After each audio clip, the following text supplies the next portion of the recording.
morning, students. Today we are going to discuss the velocity of transverse vibrations of stretched string. This is for 4th semester GE. Fourth semester, the paper is GE 4. So the vibration of stretched string, to discuss this thing, first we have to consider a long string with its one end fixed.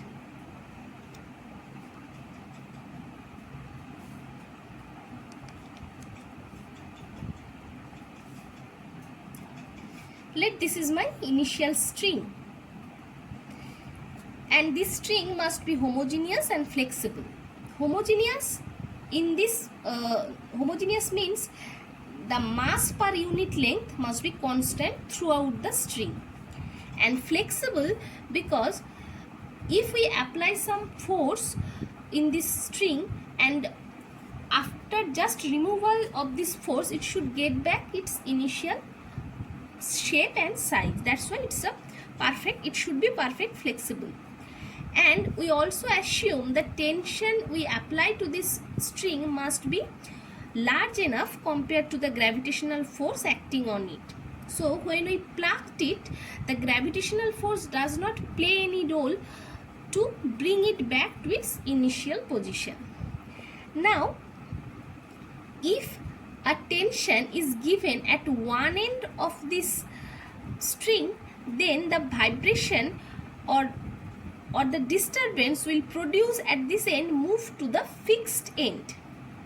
Here the vibration of the particle or of the medium are perpendicular to the direction of this propagation, wave propagation, which is along the string.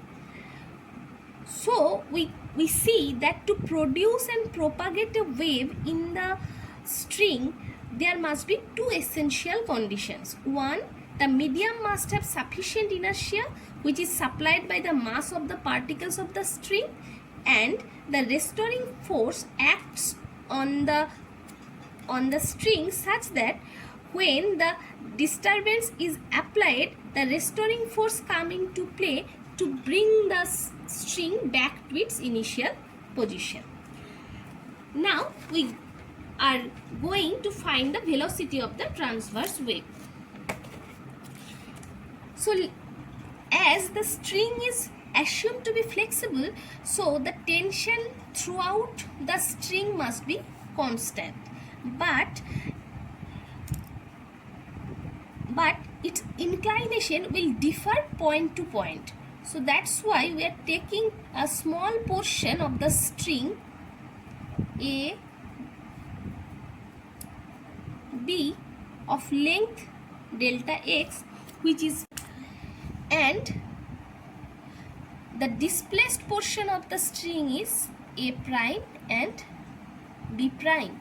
A prime is y. So if we draw the tangent at this point,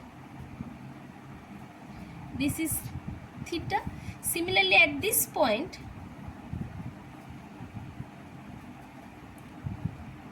this is my string actually. So this is theta plus delta theta.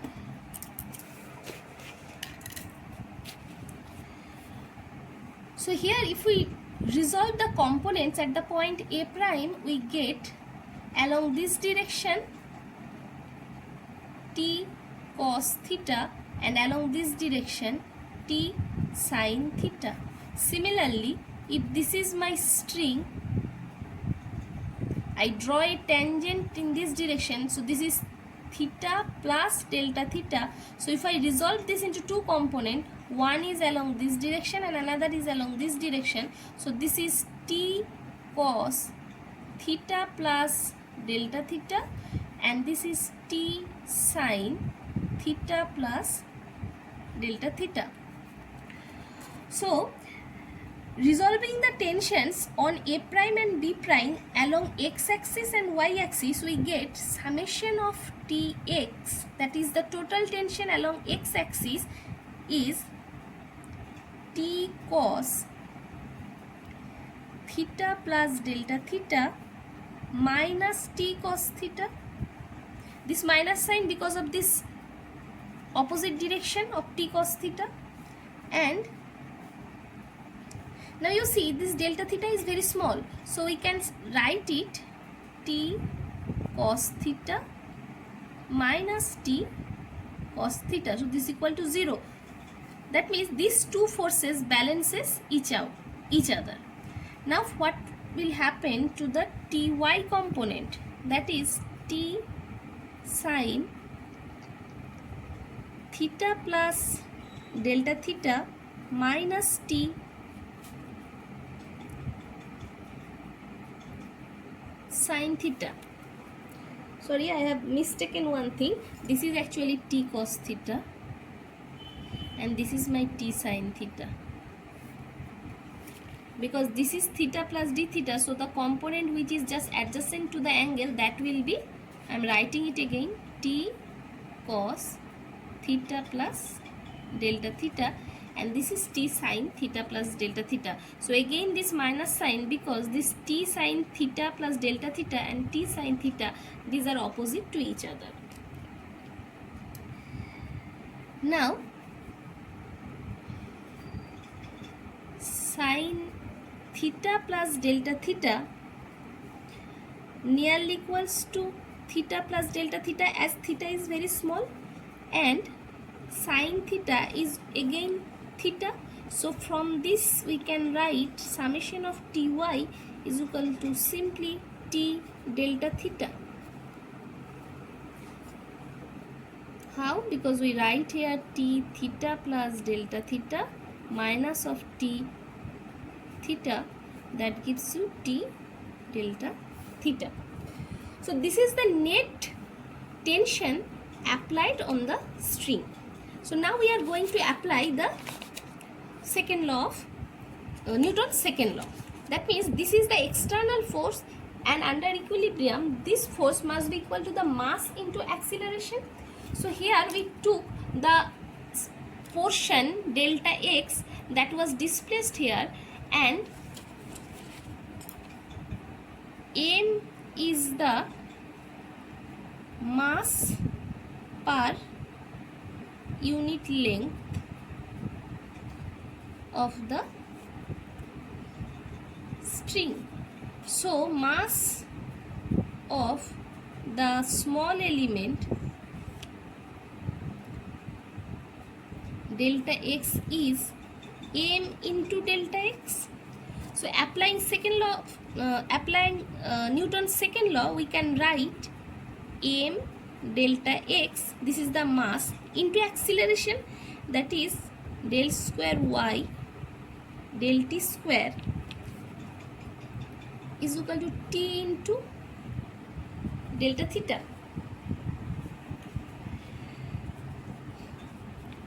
We just rearrange this equation, m del square y del t square is equal to t delta theta by delta x. Now you can say that you cannot take delta x in the denominator of delta theta, but for the sake of simplicity in physics we can do this, but mathematically go to the point a prime. At this point the tangent tan theta is equal to delta y by delta x. So if we differentiate it on both sides with delta y by with respect to x, then this will be 1 by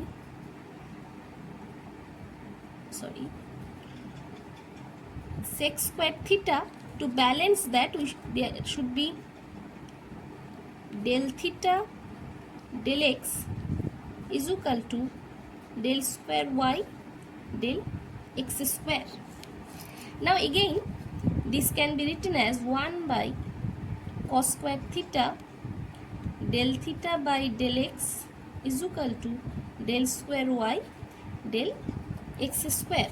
But as theta is very small, cos theta nearly equals to 1. So we can write del theta by del x is equal to del square y by del x square. We simply replace this del theta del x by del square by del x square into this equation. So m del square y del t square is equal to t into del square y del x square.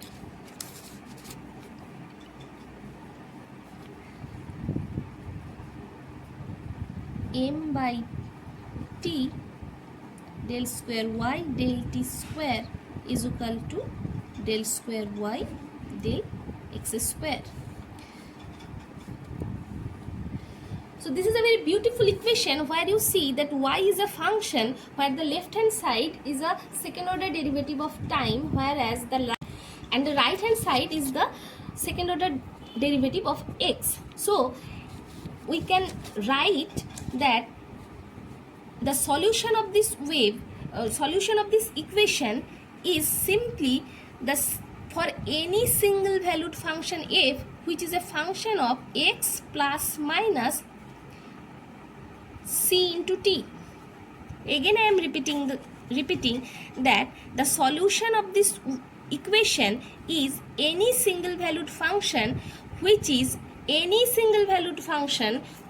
function of x plus minus ct. Now what is the dimension of c? Now you see here you can this is x, so this is the dimension of length, so this should take the dimension of length. So we have the only choice that c should take the dimension of velocity. So this is nothing but f x plus minus v into t. Now if we assume this as our solution and we take the second order derivative on the left hand side, we get simply v square, and on the right hand side we simply v square multiplied by f double prime x plus minus vt, and on the right hand side we'll get simply second order differentiation of f, that is f double prime x plus minus vt. So comparing these two things, we can write now any standard wave equation looks like 1 by v square del square y del t square is equal to del square y del x square. So from this standard wave equation we can write v is equal to nothing but root over t by m. So our equation becomes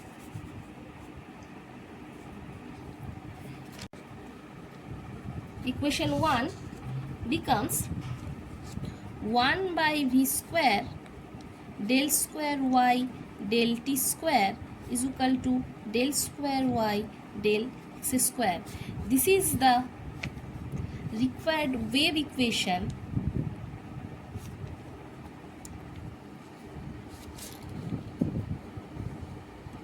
in a stretched string.